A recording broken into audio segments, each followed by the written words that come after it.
Details of the summit, which were finalized on Wednesday during a meeting in Moscow between Putin and U.S. National Security Advisor John Bolton, will be announced on Thursday.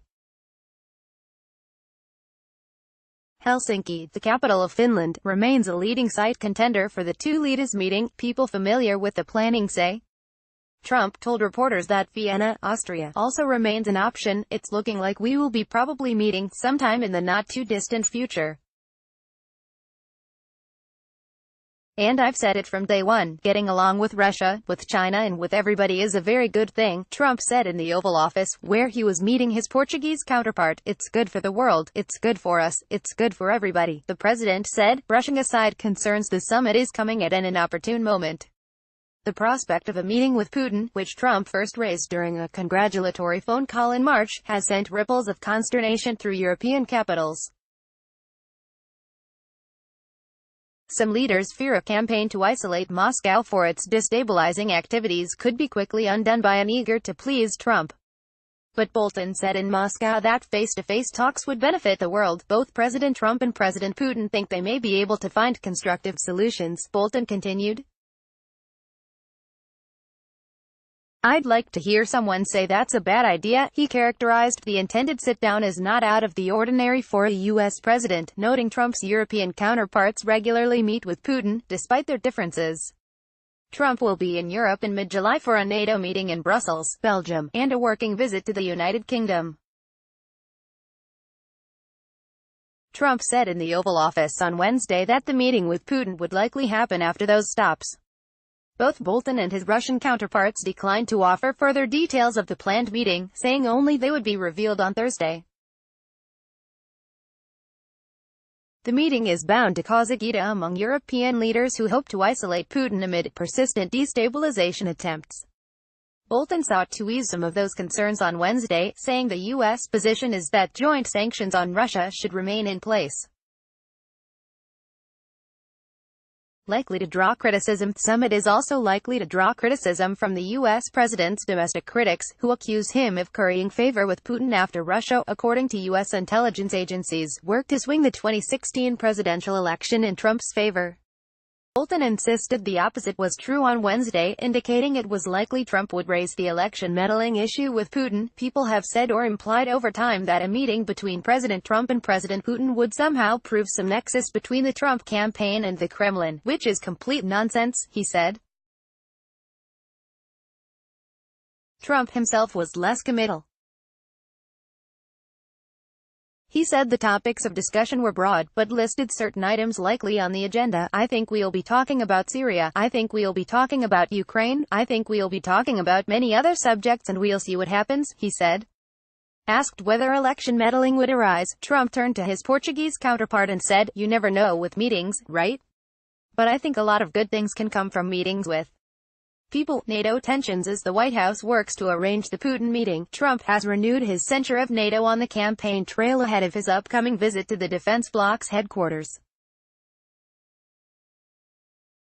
The parallel activities will collide in 2 weeks on European trip intended to shore up alliances but more likely to reveal their strain. After this month's G7 meeting ended in recriminations between allies, there is little expectation among European and U.S. diplomats of an easygoing time. It's the uncertainty, one Western official said in explaining European concerns at a Trump-Putin meeting. No one knows what he'll walk out saying. On Tuesday, a senior U.S. official said Helsinki, the capital of Finland, had emerged as a strong possibility to host the summit. The Austrian capital Vienna had also been previously mentioned as a venue. Putin is operating on a strict schedule. His country hosts the World Cup final on July 15. NATO members have pressed for the Putin meeting to occur after the NATO summit, one White House official said, citing concerns Trump might agree to something with Putin that they are then forced to go along with. History repeating. European officials are watching with chagrin as a dynamic evident during Trump's visit this month to the G7 in Canada repeats itself. Ahead of that summit, held at a riverside hotel in rural Quebec, Trump questioned whether he really needed to attend. On the evening before his departure, he engaged in a Twitter spat with his French and Canadian counterparts. He arrived late, missing a planned meeting with French President Emmanuel Macron, and departed early, leaving other leaders to discuss oceans and the environment without him. At the same time, he appeared eager for his second stop in Singapore, the site of his highly anticipated sit-down with Kim Jong-un. He emerged from those talks to announce he was canceling joint U.S.-South Korea military exercises, which he deemed provocative. Upon his return, he snidely questioned the intentions of Canadian Prime Minister Justin Trudeau, who he refers to simply as Justin, while repeatedly marveling at his chemistry with the North Korean dictator, who he now addresses as Chairman Kim. In Europe, Trump will again come across U.S. allies concerned about deep strains in their relationships before proceeding onward to a summit with an adversary, one he's been intent on convening, even as some of his aides question the timing and wisdom of such an encounter.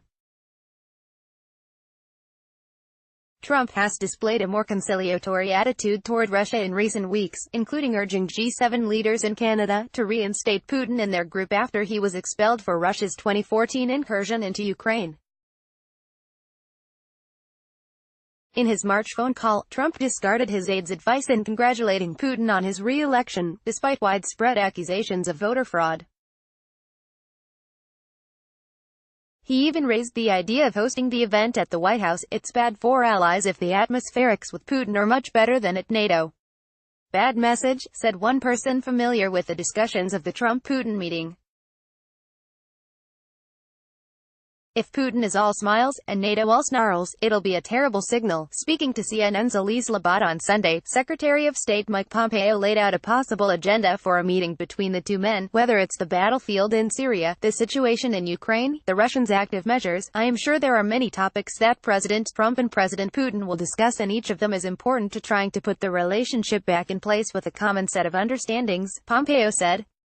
Seeking better Russian relations. Trump has sought better relations with Russia, even as U.S. investigations probe Moscow's attempts to meddle in the 2016 presidential election.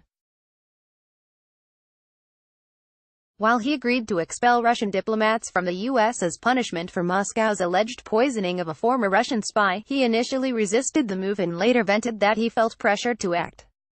Trump and Putin last greeted each other in person on the sidelines of a leaders' summit in Vietnam in November. That followed a formal sit-down meeting in Hamburg during last year's G20 summit. At NATO headquarters in Brussels, talk is less about warming ties with Russia than it is about applying further pressure. Most European leaders have insisted a sanctions regime remain in place as long as Russia maintains its annexation of Crimea. Leaders hope to agree on reinforcing NATO's posture on Europe's eastern flank to deter Russian aggression, a campaign supported and increased by U.S. Defense Secretary James Mattis. Some European officials fear Trump's overture to Putin could result in the pressure fading. NATO's Secretary-General Jens Stoltenberg said this week he wasn't concerned about a Trump-Putin meeting. A meeting between President Trump and President Putin will be in line with NATO policies because NATO believes in dialogue with Russia, he said at a meeting of European defense ministers. We need to talk to Russia, partly to try to improve our relationship with Russia, but even if that's not possible to improve the relationship in the near future, it is important to manage a difficult relationship to Russia. Meaning that we have higher tensions, we have more military presence, more military exercises close to our borders, inside NATO's sprawling new glass building, which Trump has insulted. The president will find himself again face-to-face with the allies he spurned in Canada, including Trudeau, Macron and German Chancellor Angela Merkel. He attended a similar summit a year ago, shocking observers when he failed to mention an endorsement of NATO's Article 5, the common defense provision that maintains an attack on one partner is an attack on all. Afterward, Trump and his aides insisted he supported the provision. But his visit was colored by a near-hostile attitude, including pushing aside the Prime Minister of Montenegro. When it was his turn to make remarks, Trump lectured leaders on their country's defense budgets. There's little to indicate he'll change course this year. Indeed, NATO's leadership has credited Trump with spurring members to spend more. But Trump has remained adamant that certain countries aren't spending enough, regularly singling out Germany for not meeting its commitment. "Look at NATO," Trump said during a campaign rally in South Carolina on Monday. "It's all wonderful and we like to help out. But it helps them, they're in Europe. It helps them a lot more than it helps us.